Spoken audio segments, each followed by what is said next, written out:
Assalamualaikum warahmatullahi wabarakatuh. Bagaimana kabar kalian semuanya? Sehat? Mudah-mudahan kalian senantiasa selalu dalam keadaan sehat walafiat, sehingga tetap semangat dalam mengikuti pembelajaran jarak jauh ini. Dan selamat berjumpa kembali dalam pembelajaran bahasa Indonesia. Hari ini kita masuki bab 4. Pembahasannya adalah kembangkan kegemaran membaca. Dan materi yang kita akan pelajari hari ini adalah menggali informasi dalam buku fiksi dan non-fiksi. Maka diharapkan dari pembelajaran ini kalian dapat atau mampu menggali informasi dalam buku, baik itu buku fiksi maupun non-fiksi.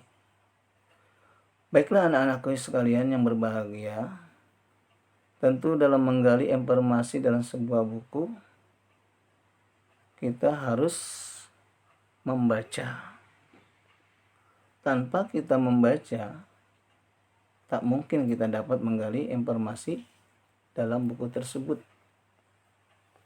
Maka dari itu, kita harus tanamkan gemar membaca pada diri kita. Kalau kita sudah gemar membaca, maka dengan mudah kita menggali informasi yang ada dalam buku, baik buku fiksi maupun non-fiksi. Nah, lalu apa yang dimaksud buku fiksi dan non-fiksi? Buku fiksi adalah buku yang berisi cerita atau kejadian-kejadian yang kejadiannya tidak sebenarnya terjadi, hanya bersifat fiktif, rekaan, atau hayalan saja. Dengan kata lain, bahwa buku fiksi itu ditulis berdasarkan imajinasi penulis. Jadi bukan kejadian yang sebenarnya. Maka tujuan dari penulisan buku fiksi itu umumnya adalah untuk menghibur. Adapun contoh buku fiksi antara lain novel, cerpen, cerita pendek, cerbung, cerita bersambung, kumpulan-kumpulan dongeng, dan cerita fabel. Lalu apa ciri-cirinya? Ciri-cirinya antara lain yaitu ditulis atau dibuat berdasarkan imajinasi penulis atau hayalan penulis. Yang kedua, umumnya bersifat atau berbentuk cerita. Yang ketiga, kebenarannya relatif. Yang keempat, menggunakan bahasa konotatif atau kiasan-kiasan. Dan yang kelima, yaitu pembelajaran muncul dalam bentuk amanat. Nah, itulah diantara ciri-ciri dari buku fiksi. Anak-anakku yang berbahagia, kalau kita sudah mengetahui pengertian dari buku fiksi, kemudian contoh-contohnya, maka dapat disimpulkan bahwa informasi atau isi yang terdapat pada buku fiksi itu adalah menghibur dengan nilai-nilai kehidupan. Baiklah anak-anakku sekalian yang berbahagia. Kemudian yang kedua, yaitu buku non-fiksi. Buku non-fiksi adalah buku yang tidak bersifat fiktif, artinya bukan hasil imajinasi atau rekaan penulis.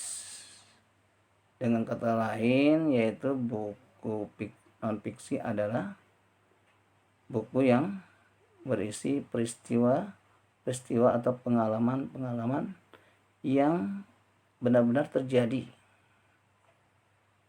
atau menurut fakta yang ada.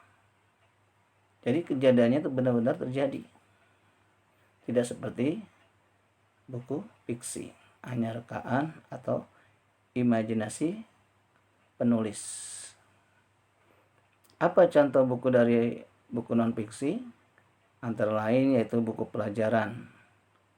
Itu buku pelajaran yang kalian pelajari ya, seperti buku IPS. Itu kan isinya fakta ya, benar-benar terjadi. Kemudian juga buku IPA dan sebagainya. Buku sejarah atau biografi, hasil penelitian seperti karya tulis, skripsi, tesis, dan sebagainya. Itu berdasarkan fakta yang ada.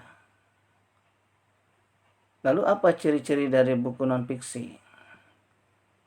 Di antaranya yang pertama itu ditulis atau dibuat berdasarkan peristiwa atau pengalaman yang benar-benar terjadi atau berdasarkan fakta.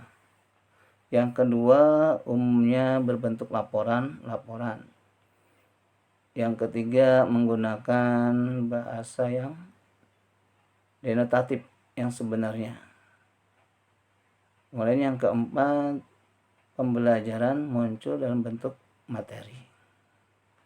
Nah, kalau kita sudah mengetahui pengertian dari buku non-fiksi dan contoh-contohnya, dapatlah kita simpulkan bahwa informasi atau isi dari buku non-fiksi adalah berupa pengetahuan atau wawasan baru.